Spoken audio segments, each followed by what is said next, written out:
oore ọ̀fẹ́ tí a tún rí gbà láti tẹ̀síwájú nínú ìwé ìkẹ́kọ̀ọ́ ọjọ́ Olúwa wa. Bí a bá wò láti bí ọ̀sẹ̀ méjì sẹ́yìn, òun ni a ti ní ìkẹ́kọ̀ọ́ yìí. A sì dúpẹ́ lọ́wọ́ Ọlọ́run pé ní ọjọ́ ìjẹjọ́ òun la ṣe ọjọ́ àjíǹde Jésù Kristi Olúwa wa. Ohun tá a gbà ni pé bí Ọlọ́run ṣe fẹ́ kó òun náà lórí. Bí ilé sọ máa pé ohun gbogbo ló ń ṣe pọ̀ sí rere. Ṣùgbọ́n ohun tí a gbàgbọ́ ni wípé ohun tí a ń bá lọ yìí ayọ̀ ni yóò já sí fún ẹnì kọ̀ọ̀kan wa. Àrùn gbogbo tó ń jà káàkiri kò ní gbé wa mì lórúkọ Jésù. Ẹ̀rí ló máa já sí fún wa lápapọ̀ gẹ́gẹ́ bí ẹnì kọ̀ọ̀kan àti gẹ́gẹ́ bí ìjọ. Láì kò fi àkókò ṣòfò, a gbàgbọ́ wípé nínú ìwé ìkẹ́kọ̀ọ́ wa àti yẹ ìkẹ́kọ̀ọ́ ti ọjọ́ ìníwò èyí tí í ṣe ọjọ́ 19 oṣù kẹrin ọdún tí a wà nínú rẹ̀ yìí. Ibi tí a tẹ̀tí kẹ́kọ̀ọ́ lé nìhun náà ni ìwé ìfihàn orí 3 ẹsẹ̀ 11 títí dé 22. Ìjọ tí a fẹ́ yẹ̀wò léni òun náà ni ìjọ Laodikia. Ìjọ Laodikia dẹ̀ ni ìjọ keje tí Jésù Kristi kọ lẹ́tà sí gẹ́gẹ́ bí a ti yẹ̀wò láti àtẹ̀yìnwá. Nínú ìjọ yìí ó jẹ́ ìjọ kan tí ó jẹ́ ìjọ agbéraga. Ohun tí a mọ̀ ní pé bí ìjọ ti jẹ́ agbéraga tó, ìgbéraga rẹ̀ ló jẹ́ kó di apadà sẹ́yìn. Bẹ́ẹ̀ kẹ́ ni ó ń fepo bọ iyọ̀ sí compromising church. Kì wá ṣe pé ó tó nítorí ìgbé ayé ìfẹ́po bọ́yọ̀ rẹ̀ ó jẹ́ ìṣẹ́ tó tún gba ìbáyé rẹ̀ láàyè. Ó mẹ́fẹ́ kó yíwa ni pé bí a ti ń kẹ́kọ̀ọ́ lórí ìjọ kọ̀ọ̀kan láti ìjọ kìíní, ìkejì, ìkẹta, ìkẹrin, ìkarùn-ún, ìkẹfà, a ń fi ìjọ iṣẹ́ àpẹẹrẹ ẹnì kọ̀ọ̀kan gẹ́gẹ́ bí ọmọlẹ́yìn Kristi àti àpẹẹrẹ ìjọ kọ̀ọ̀kan, ipò tí ìjọ kọ̀ọ̀kan wà. So ohun tí a ń fẹ́ bí a ṣe ẹ̀rí gbogbo lẹ́tà tí ọgbọ́ ọ̀rọ̀ tí Jésù bá àwọn ìjọ wọ̀nyí sọ kì í kó dá wọn lẹ́bi, wọ́n kó ń fi àṣìṣe wọn hàn wọ́n. Èrè tí Jésù fi àṣìṣe hàn ni pé kí ìjọ kọ̀ọ̀kan, olórí ìjọ àti ọmọ ìjọ kọ̀ọ̀kan kan lè ṣe àtúnṣe. Torí pé àwífúnni kó tó dání àgbà ìjàkadì ni. Jésù sọ àwọn ìkìlọ̀ yìí, ó sì sọ àìṣe ìjọ kọ̀ọ̀kan. Gẹ́gẹ́ bí ìjọ lónìí a gbọ́dọ̀ kára wa gẹ́gẹ́ bí olóríire. Torí bí Jésù bá rí àwọn ìṣe wọ̀nyí tí kò bá sọ fúnra tó kàn bẹ̀rẹ̀ tó bá fọ́ bò jọjọ́ ìgbàsókè kí ló fẹ́ jẹ́ ìpinnu wa, kí ló fẹ́ jẹ́ àbáyọrí ìgbé ayé wa ní ìkẹyìn. Olúwa yóò ràn wá lọ́wọ́. Lónìí gẹ́gẹ́ bí a sọ fún wa, ìjọ Laodikia yìí ó jẹ́ ìjọ kan tó jẹ́ ìjọ tó lówó lọ́wọ́, ọlọ́rọ̀ ni. Ó jẹ́ ìjọ tí ó gbajúmọ̀. Ó jẹ́ ìjọ tó ní ọ̀pọ̀lọpọ̀ àwọn ọ̀mọ̀wé nínú láàrin wọn. Kì í ṣe bẹ́ẹ̀ nìkan, ó jẹ́ ìjọ tó lókìkí. Bí a bá nínú ìjọ àwọn èlò ìgbàlódé ó wà níbẹ̀. Ilé ìjọ wọn ó ń dọ́gbére bí ìgbà tí a wà ní bí ẹ̀sẹ̀ wà ní ààfin ọba ní. Ìjọ yìí kò ṣe aláìní ohunkóhun. Ó ní owó ní ànító àti àníṣẹ́kù. Ó ní ohun ọkọ̀ iyebíye láìnító àti àníṣẹ́kù. Àwọn gbajúmọ̀, àwọn ọ̀tọ̀kùnrin láàrin ìlú bí adájọ́, bí lọ́yà, bí agbẹjọ́rò, àwọn ní wọn lọ́pọ̀lọpọ̀. Nítorí náà yẹn ni pé bí ìjọba bá tẹ ní ìṣòro kan pẹ̀lú ìjọba, pẹ̀lú ènìyàn, wọ́n láwọn tí wọ́n ní ọ̀pọ̀lọpọ̀ àwọn ènìyàn nínú ìjọ tó yẹ pé wọ́n á kàn lágbájá lọ́yà lágbájá lọ́ba ṣẹ́tù kéèsì, adájọ́ lágbájá ẹ̀bá ìjọ ìṣòro ta ní ẹ̀bá yẹjọ́ àwọn ẹ̀dẹ̀ ìrẹ́jọ́ ẹ̀ láti wàhálà. Nítorí ipò ìrọ̀ra tí ìjọ yìí wà, a rí pé ó wá kára rẹ̀ gẹ́gẹ́ bí ẹni tí kò nílò ìrànlọ́wọ́ kankan láti ọ̀dọ̀ Ọlọ́run. Ó fẹ́ di òmìnira fúnra rẹ̀, ó fẹ́ dágbé, ó ti ọ̀rọ̀ Ọlọ́run sí ẹ̀gbẹ́ kan. Nítorí ipò tí ìjọ yìí wà, ohun tí a rí ni pé wọ́n kọ Jésù sílẹ̀ gẹ́gẹ́ bí olórí wọn, gẹ́gẹ́ bí olórí ìjọ. Àlẹ́lẹ́gbẹ̀ pé Jésù ni olórí ìjọ, Jésù ló ní ìjọ rẹ̀, Jésù ló kú fún ìjọ. Ṣùgbọ́n bí ìjọ kan bá lè kó ohun tó tán, òun ní ohun kò sí, òun lọ, òun ní gbogbo agbára, òun ní nǹkan kan tó òun lè yanjú ìṣòro ara òun. Irú ìjọ bẹ́ẹ̀ a sọ pé kẹ́nu Jésù gbẹ́nu rẹ̀ sọ́hùn. Bí Jésù bá ní dìde, wọ́n á jókòó. Bí Jésù bá ní ẹ wá, wọ́n á lọ.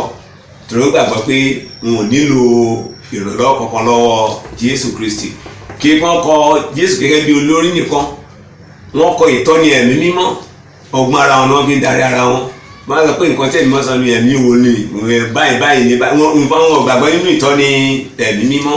Kí wá ṣe nìkan, ọ̀rọ̀ Ọlọ́run tí ṣe ìwé òfin ìjọ, níbi tí Ọlọ́run ti tọ́ ìjọ rẹ̀ wọ́n kọ sílẹ̀. Wọ́n gbìyànjú láti mú ọ̀rọ̀ Ọlọ́run yìí lò, ṣùgbọ́n èyí tí ò bá ti bá ìgbé ayé wọn mu wọ́n ń gbàjù sí ẹ̀gbẹ́ kan. Wọ́n ní ọ̀nà tó fi ń túmọ̀ ọ̀rọ̀ Ọlọ́run fún ara wọn.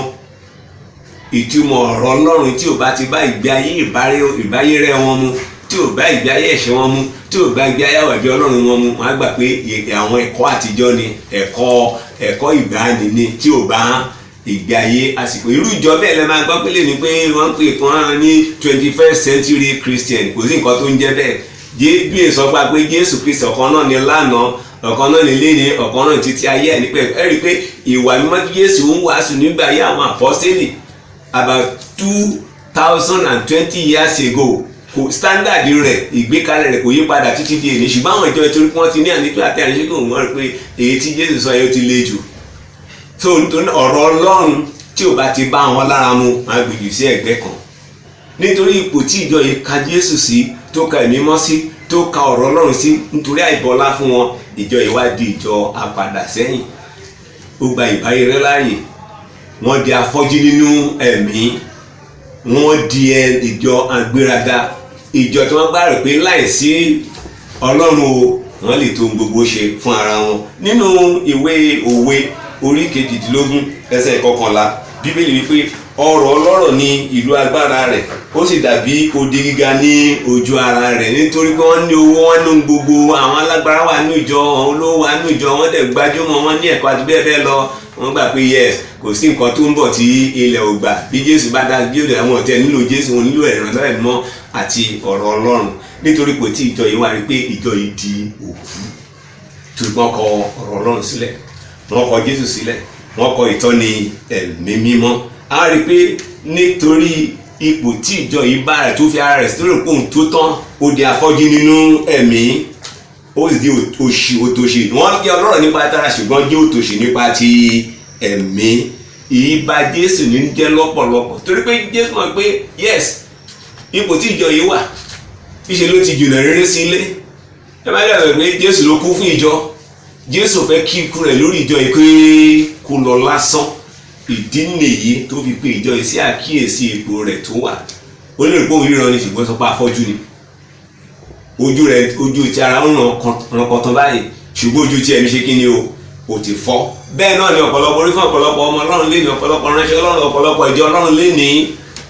Sọ pé wọ́n wà láàyè, ojú wọn ríran àti bẹ́ẹ̀ bẹ́ẹ̀ lọ, ṣùgbọ́n tí wọ́n já afọ́jú nípa ti ẹ̀mí. Wọ́n ríran gẹ́gẹ́ bí ọlọ́rọ̀, ṣùgbọ́n òtòṣì wọn nípa ti ẹ̀mí. Èyí ni Jésù rí. Jésù ló wá kẹ̀dẹ̀ rí, kò fẹ́ kí ẹnikẹ́ni kí ó ṣègbé, kò fẹ́ kí ikú rẹ̀, iṣẹ́ àṣeparí ikú rẹ̀ lórí àgbélébùú, lórí ẹnikẹ́ni, lórí gbogbo ìjọ kó di àṣedànù. Torí pa kọ wípé Jésù ló wá fi ẹ̀jẹ̀ rẹ̀ ra ìjọ Ọlọ́run. Nítorí ipò tí ìjọ yìí wà, nítorí ipò apádà sẹ́yìn, ó kẹ̀rì sí Jésù, ó kẹ̀rì sí ọ̀rọ̀ Ọlọ́run, ó kẹ̀rì sí ẹ̀mí mímọ́. Síbẹ̀ Jésù Kristi tó kó jẹ́ aláàánú, nínú àánú rẹ̀ ó pe ìjọ yìí sí àkíyèsí ipò òṣì, ipò àárẹ̀ àti ipò ìparun, ìrìn àjò ìparun tí ìjọ yìí rìn.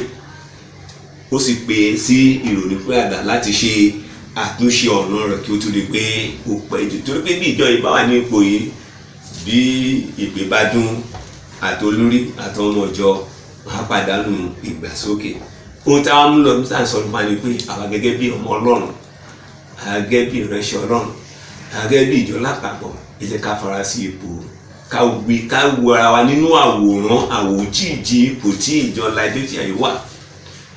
Bàbá rí pàwọn náà abára nú yìí kí inú àwọn àríwísí tí ìjọ ìbára rẹ̀. Jésù kò dá wa lẹ́bi bí ó ti dá ìjọ yìí lẹ́bi. Èmi ní ò dá wa lẹ́bi o, ṣùgbọ́n tá à ń sọ ni pé èmi gẹ́gẹ́ bí ẹnìkan, ìwọ gẹ́gẹ́ bí ẹnìkan, àti gbogbo alápapọ̀ ká tètè ṣe àtúnṣe ọ̀nà wa. Torí pé ọjọ́ ń bọ̀ wá, owó ò ní gbà wá, ipò ò ní gbà wá, education ò ní gbà wá, Jésù nǹkan ṣe ló máa kù wá kù. Olúwa yóò ràn wá lọ́wọ́. Praise the Lord.